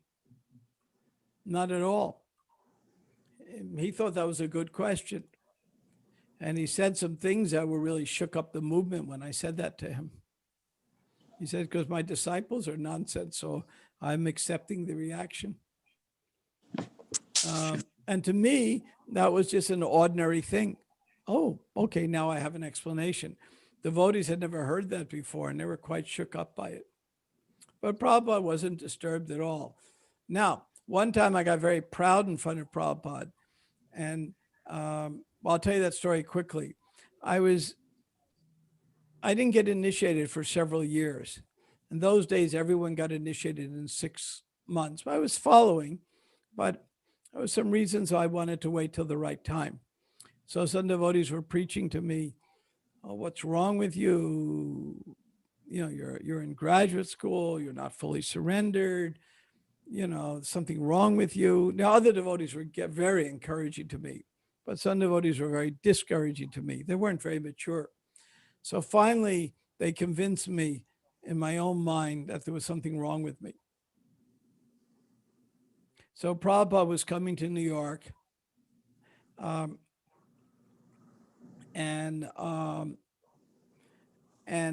I didn't want Prabhupada to have to see my face because there was something wrong with me. So I went, when Prabhupada was walking to the temple room, before he rounded the corner, I offered obeisances and said the prayers very slowly so that by the time I stood up, he would have already been in the temple room and I'll just stand in the doorway. But Prabhupada somehow saw me even though my face was on the ground. And he waited and waited because I said the prayer very slow till I stood up. And when I stood up, he was inches from me waiting. I had no idea. And he said, so good to see you, and gave me a big hug. And Prabhupada, that was kind of rare. That was a rare thing for Prabhupada. And that told me that the path I was doing and was correct. And I was really doing what I was supposed to do. And that some of the devotees who were a little discouraging got it wrong. Then another time I saw Prabhupada in New Orleans, and I walked in, sat in the back of the temple room, and Brahmananda, his secretary, motions to me to move up. Well, I thought he wanted me to move so people behind me can get in. So I moved up a little bit, and he motions to me again. There's plenty of room, so I move up a little more. And he motions again, so I move up a little more, but there's plenty of room. I don't know what's going on. And he says to me, Prabhupada wants you to sit next to him. So I walked up, sat on the floor next to Prabhupada. So, and that happened like this several times, something like that. Finally, I got initiated in New York. And the next day, Prabhupada was not at the initiation ceremony. He wasn't feeling well. But the next day, he came to Guru Puja. He's giving out cookies. So I walk up to get my cookie, and I'm so proud. Now I'm Brahma Tirtha. I'm initiated. You know, Prabhupada is going to be so glad to see me. I'm this important person. And when I went to get the cookie, he looked at me as if I was clear glass and looked right through me. I wasn't even there. So that's one time where Prabhupada kind of gave me a very subtle chastisement that I really deserved, big time.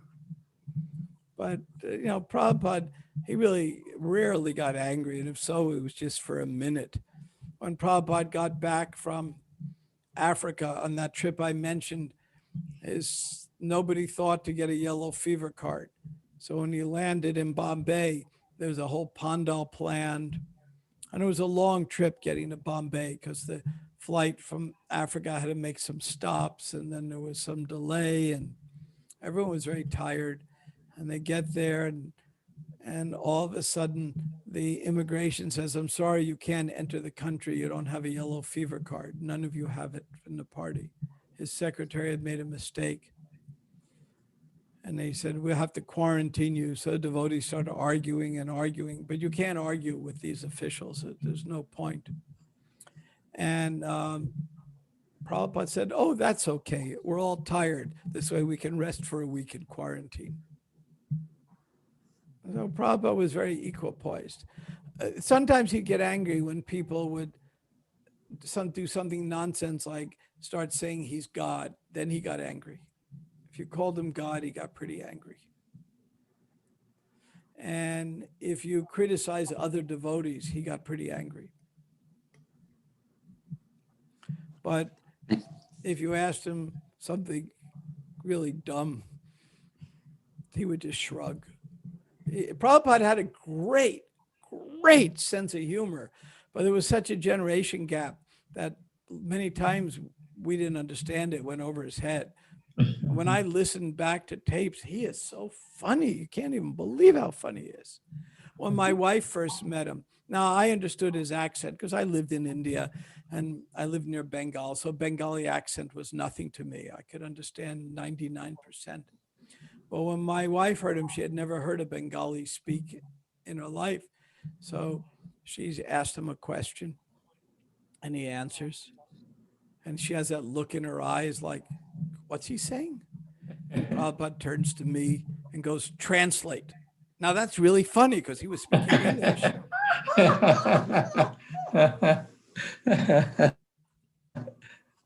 So a lot of subtle humor like that. But Prabhupada was very equipoised. And when people did really stupid things, like they put, salt in the food instead of sugar or vice versa, I mean, he'd get upset for a moment. One time, Bhakti True Swami, Prabhupada asked him for some orange juice. And in India, that you don't go to the fridge and take out your Tropicana. So it took a long time by the time he could get some. And when he brought it there, Prabhupada said to him, too late, I don't want it now. Like a petulant little kid, practically. And Bhakti True Swami, so devotional, he just stood there with the orange juice, didn't know what to do. Prabhupada says, too late, I don't want it. So he just stood there. Finally, Prabhupada took it. And then he rang the bell a few minutes later, and Bhakti True came back. He says, oh, don't worry about it. Old men get grouchy. So that was Prabhupada. He was very human. He could even get grouchy, but then he would joke about it. So he was a person, had his likes and dislikes, then might not be the same as ours.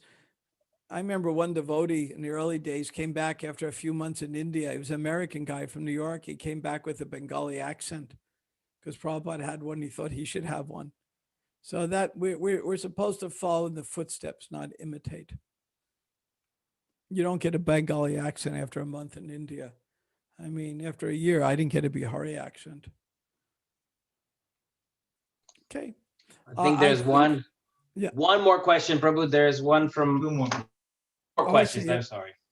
Sorry. One more from Miami and then one more in the chat. Okay. Let's go with Miami. Yeah, thank you, Prabhu. It was wonderful pastimes you shared with us. Thank you. And I have one small question. You said it's so difficult to buy a land in Mayapur. Why it is, and how did Tamal Krishna Maharaj could do that? I don't know the details, but first, the government was a communist government, and they didn't want religious groups buying land. And until the communist government fell, our land was in all these weird trusts. It's finally converted to ISKCON recently. And second, the farmers didn't generally want to sell. And so it was just difficult. But the details, that part I don't know. Others do, but I don't know those details. But I'm curious about that myself. So you asked a nice question. Thank you. Thank you. And to this day, it's very hard to buy land. But especially during the communist government, the whole reason Prabhupada's building is our first idea for the temple, the TOVP, the Vedic Planetarium, is because the communists wouldn't let us build a temple. She says they'll build a planetarium. They'll like that. So that's where the idea came from. Oh, okay. Then Prabhupada thought it was a good idea, so continued with it. But the idea was because the communist government in Bengal was very difficult to work with. They were voted out of office some years ago. Now there's a lady chief minister who's fairly favorable to ISKCON. Yes.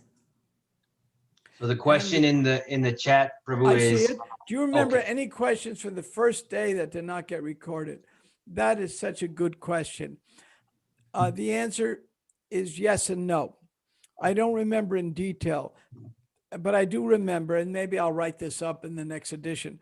It was a normal conversation. Prabhupada asked, who are you? What do you do? I'm a teacher. What do you teach? And, just a normal conversation. The book begins abnormally because it's the second conversation. But the first one was like a normal, you meet someone, why are you here? What are you doing? And, just normal pleasantries. And I told him I was a science teacher. So the book begins discussing, well, you're teaching science, but if you're teaching that hydrogen and oxygen make water, but you don't know who makes hydrogen and oxygen, then you're a cheater, not a teacher. So Prabhupada challenged me, are you a cheater or a teacher? So I tried defending myself, but eventually he proved to be correct. Well, thank you so much for joining us this evening, Prabhu. It was an honor and Bro, pleasure. I had a small question. Can I ask? Sure. Okay. I was just wondering, like you were saying that you were outside the temple, like you were doing graduate school and you were in university at that time when Yes. When you met Prabhupada, and for many years, like afterwards, also you were saying. So, of course, like Srila Prabhupada was very receptive to you and gave you very special mercy. But how was your experience with the movement being outside? Whereas like many devotees or most devotees at that time, they were just inside the temple and serving always in the temple. So how was your experience? That's a very insightful question, extremely insightful. In those days, our movement was an ashram movement.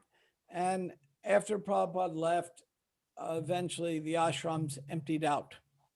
And I'm in Alachua, and Ritavaja Swami and I and Haridanand Raj, a few others, we said, well, let's make something out of Alachua. It was only 8 devotees. So we said, well, we'll set up some schools and get a little business going. The climate's nice. And we'll get a few devotees will come here. We didn't expect 1,000. And Alachua had one thing that at that point, sociologically, the movement wanted. People who came here, no one would tell them what to do because ashram life was rigid. And, grahastas need a little bit of freedom. And Prabhupada understood this. He said in the mid-70s, I've done half of my work, but the other half is setting up social structure.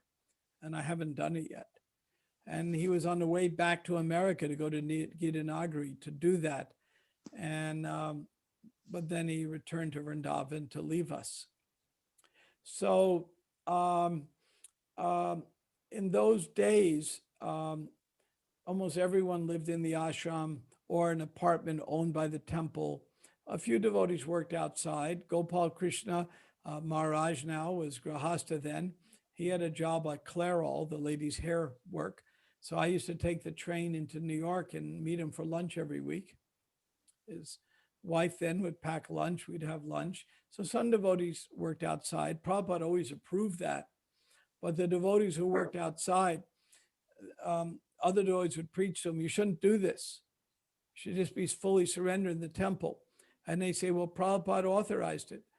And then the devotees would respond, oh, that's just a concession to you. But it wasn't. That's what Prabhupada wanted. So I wanted to study my science. Turns out I'm glad I did, because Srup Damodar Maharaj recruited me to join the Bhaktivedanta Institute. I was at that time the very, very best geologist in the entire Hare Krishna movement. Now, how do I know that? Easy, because I was the only geologist. So that makes me the best. It also makes me the worst, but we won't go down that road right now. Sure, bro. Thank you so much. Yeah. But I was stigmatized by being outside by some, and by others. Gopal Krishna Maharaj was one, a few others. They understood that I was doing the right thing. So yeah, I made friends. The key for secret of devotional service after I met Prabhupada, I asked him a question. And this is not recorded, but I'll tell it to you. I met him in Calcutta a little while after I saw him in Mayapur, and everyone was telling me what I should do to advance. You have to offer your food, you have to offer artik, you have to chant more, you have to do this, you have to do that. So I was very bewildered. What do I really need to do to raise my consciousness? And Prabhupada told me the secret. Would you like to know the secret? The secret is, of all the different things, is good association. Then everything else comes. Good association doesn't mean hang out with someone who wears a devotee and funny clay marks on their head. It means hang out with people who can inspire you devotionally. For example, I hang out with Rutavaja Swami. He inspires me devotionally. And that's, you have to hang out with people who can inspire you devotionally. And that's the secret of advancing. Okay, I think I've gone over time.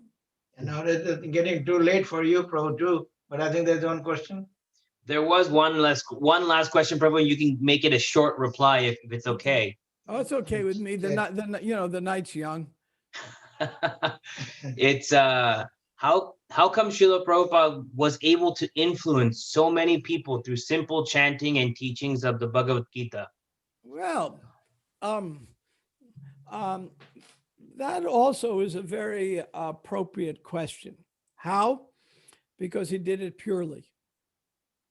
And he did it with love. There was no, every minute I was Prabhupada, there was no consideration for his personal gain. He did it to help others.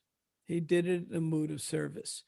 And therefore, I mean, when the first devotees joined, what did Prabhupada do? He cooked for them and cleaned the pots until somebody finally volunteered to help him with the pots. He didn't even ask. He always the mood of service. When he took the Jala Duta and he wrote his poem, he said, I'm your puppet, Krishna. I don't know why you brought me to this crazy place, but my guru told me to come, so I'm here. So he had the mood of service, and that mood of service, that mood of love attracted people left and right. And how do we attract people? By rendering service, by being their friend, not trying to convince people, oh, you have to do it my way, not trying to make people feel guilty if they're stumbling. Like when a child is learning to walk and they fall, you don't say to them, you nonsense, you fell over. You're going to get punished for that. No, nobody, no sane parent does that. Maybe some insane parent, but no sane parent would. Similarly, when somebody is interested in spiritual life and they're stumbling a little, so what? Our business is to try to help them, encourage them. What can we do to help? Ooh, you're having a little trouble. Don't worry, we all have a little trouble. That's okay. Well, what can we do to help? And that's was Prabhupada's mood, and that's why he could influence so many people. Plus, he chanted very purely, and you listen to him. I listen every day to Prabhupada singing, and he had such a beautiful baritone. Oh my gosh. Me, I sing like a frog who has a stomach ache on a full moon night. But, but Prabhupada wasn't like that. Well, thank you so much, Prabhu, and thank you for your association. We've kept you quite long. Oh, I probably talk too much, but I love being with the Singhs. They're such a favorite family of mine. Last time we were together at Sadhu Sangha, we had a great time. And I would visit Murfreesboro, but you guys never invite me. Or as you guys always invite me and I never come. It's one or the other. I forgot which. Okay. Oh, Prabhu, one more thing. We'd like to invite you again. And now we would like to hear more about BI, because that was another, our members wanted to ask you to talk about BI. Maybe next time you can. I would love to talk about BI and the changing body exhibit. Do I really look any different? Okay, never mind. Prabhu, who was the other one next? The second row, who's that devotee? On the left is Jnana, then Sup Damodar. then Yeah, I know. Ravi, I and know then everybody else. Madhava, and then Sadaputa. Yeah, I know. I'm Jnanadas. I couldn't recognize him probably. Yeah. I'm the Even only one that's still alive and in ISKCON. Who, Maharaj? I'm the only one that's still alive and in ISKCON. Yeah, I know. Mother Prabhu is his own. Yeah, he's a nice guy. I mean, I Yeah, he's meet very with nice. him, and I meet I with had Jnana. a pleasure, honor of hosting them when Prabhupada was in Washington D.C. because there was no water in temple, so they came to my apartment, all of them, including what is his name from Iran. Oh, Atreya Rishi. Rishi, they all came to Yeah. my Oh, I didn't know that. Yeah. It was Oh my. July 4th or July 5th, 1976. Six. Yeah. Yep. Yeah, that was a very famous meeting. They sat and talked to Prabhupada about science. And that's when the BI really started kicking off. And then I joined the BI a few months later. Thank you, bro. Thank you very much. Nice. How is Mother Bhakti doing? Oh, she's great. She's good. I gave the same talk 2 weeks ago. So I told her, no, please go to bed early. Because somebody else asked me to speak on this topic. So I gave a similar talk, different questions, but similar talk. I know she's good and all of you look good. And now you have a son who can sue you. This is good. And Manju, you look great. I hope you're happy. Yeah, you look very happy. Thanks, Nice Prabhu. to see you all. And all of you, you're very fortunate to have Nitai Gaur Sundar as your local leader. I'll just say this about him. He has incredible ability to help devotees. I've hardly seen anyone that for decades has day and night is one question is, how may I serve? He takes care of everyone. And to be a psychiatrist in the movement, you're going to see a lot of rough things because in devotional service, it's a slippery slope. And sometimes devotees can go a little, as we say, bonkers. It can happen to any of us. And he sees the worst things at times, and it doesn't affect his faith at all. He just helps everyone without discrimination, without judgment. And that's why he's one of the most trusted doctors in the entire movement. And that's truly so. And many people have shared that with me. And Mother Bhakti is my savior. She is my... I know that story. I know that one. It is not one time, but again and again it happens. So I know. Yeah. I know, but he has guided and helped so many. And it just shows that no matter what we do, if we stick to our service, there's a story of the hare and the tortoise. And the tortoise won the race because the tortoise just stuck to it. And the message to me is we don't want to be a flash in the pan. We just want to stick to steady service. And Nitai Gaur Sundar has not deviated one day in decades. And the results are, we have a program of 32 people. Hey, Swami, there you are. Say a few words. He's too busy bullying me via text. A few words, right? A few words. He said a few words, you see? Very good. Okay, well, thank you all very much. Have a good evening. Thank you, It's an Prabhu. honor to be with you. I'll gladly come anytime again. And We will coordinate. Oh, my dad will coordinate with you when we can schedule another talk. Yeah, and then check in with me. I want to hear how you're doing in your law practice. We ought to Yes. speak. I want to hear Yes, some of the absolutely. details. Absolutely. Prabhu, may I say one thing? Sorry to interrupt. Can I say one thing? Please, of course. I just want to thank you from the bottom of my heart for staying in my children's lives. Really? Yeah. I love your children. But they have the freedom to call you, talk to you anytime they feel like. Anytime. I know. And thank you so much from the bottom of my Anytime. heart for being in my children's lives. Oh, it's an honor for me and a privilege. I appreciate And that. Ritatod Maharaj, anytime Abhishek and I talk and something bothers him, I always tell him, why don't you run by Brahmatit Prabhu and Ritatod Maharaj? I always tell him to run by you. Whatever it is, professional or mostly professional advice, I tell him to ask you for it. I'm always there, and if enough people come to me asking for advice, then I can always go to Nitai Gaur Sundar for psychiatric help. No, Prabhu, thank you so much. Really, it means a lot to me, being a mother, and to me, it means a lot. My children have spiritual guidance, like who you guide them so well. I You and appreciate that. Ritatod Maharaj. And you know, Maharaj and I are always there for them because we're that. so fond of your family, and I consider myself very fortunate and unfortunate. I don't get to visit very much, and now with COVID, I get to visit more often, but by Zoom. I have to introduce you one person. This is Abhishek's wife, Prabhu.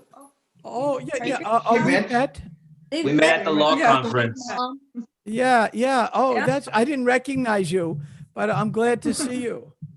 No, Yeah. I remember we met there briefly. I couldn't speak at that conference. Correct. No, you cannot. I had We just have had to get the ball. surgery, so I was on a Mona Vrata. Mona Vrata. Yeah, for 1 month I couldn't say a word. I'm glad to see you. Is Abhishek behaving? Always. For the most part.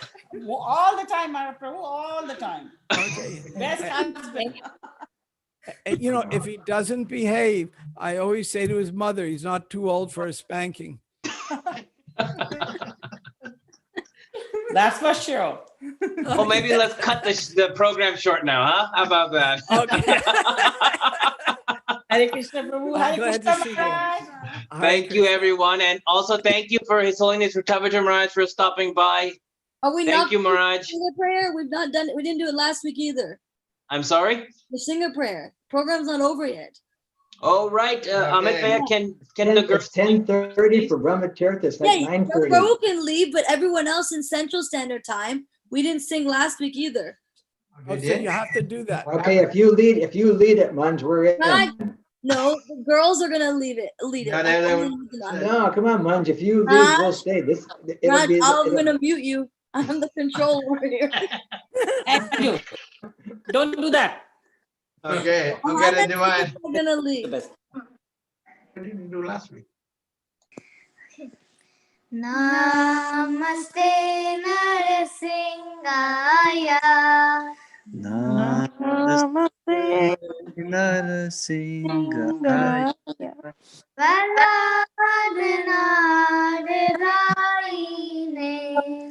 Radha-dala-da-daine. Hiranyakashipurvaksha. Hiranyakashipurvaksha. Shrilatankanakalaye. Shilatankanakalaye. Ito nasingo barato nasingo. Ito Nrsingo Parato Nrsingo. Yato yato yami tato nasingo. Yato Yato Yami Tato Nrsingo. Bahe nasingo hridaye nasingo. Bahir Nrsingo Hridaye Nrsingo. Narasingamadim sharanam prapade. Narasingamadim Sharanam Prapade. Tava karakamala nakama putta shringa. Dalita hiranyakashipu tanuvringa. Ke केशवद्वैता नरहरिरूपा जय जगदीश हरे जय जगदीश हरे जय जगदीश हरे तव कर कमलवरे नकामदुत शृङ्गा दलिता हिरण्यकशिपु तनुभृङ्गाम् केशवधृता नरहरिरूपा जय जगदीश हरे जय जगदीश हरे जय जगदीश हरे जय नरसिंहदेव जय नरसिंहदेव जय नरसिंहदेव जय नरसिंहदेव जय नरसिंहदेव जय नरसिंहदेव जय नरसिंहदेव जय नरसिंहदेव जय प्रहलाद महाराज जय प्रहलाद महाराज जय प्रहलाद महाराज जय प्रहलाद महाराज जय प्रहलाद महाराज जय प्रहलाद महाराज जय प्रहलाद महाराज जय प्रहलाद महाराज जय जय प्रभुपाद प्रभुपाद प्रभुपाद जय जय प्रभुपाद जय जय प्रभुपाद प्रभुपाद प्रभुपाद जय जय प्रभुपाद जय जय गुरुदेव गुरुदेव गुरुदेव जय जय गुरुदेव जय जय गुरुदेव गुरुदेव गुरुदेव जय जय गुरुदेव सिंह भगवान की जय हरे Krishna Okay, so this time, thank you, Prabhu, for giving this nice talk and your association. Thank you, Ritabhija Maharaj, for coming and giving your association. And thank you, everyone, from your respective homes and respective cities. Thank you for coming and giving your association. We'll see everyone tomorrow at 8 o'clock.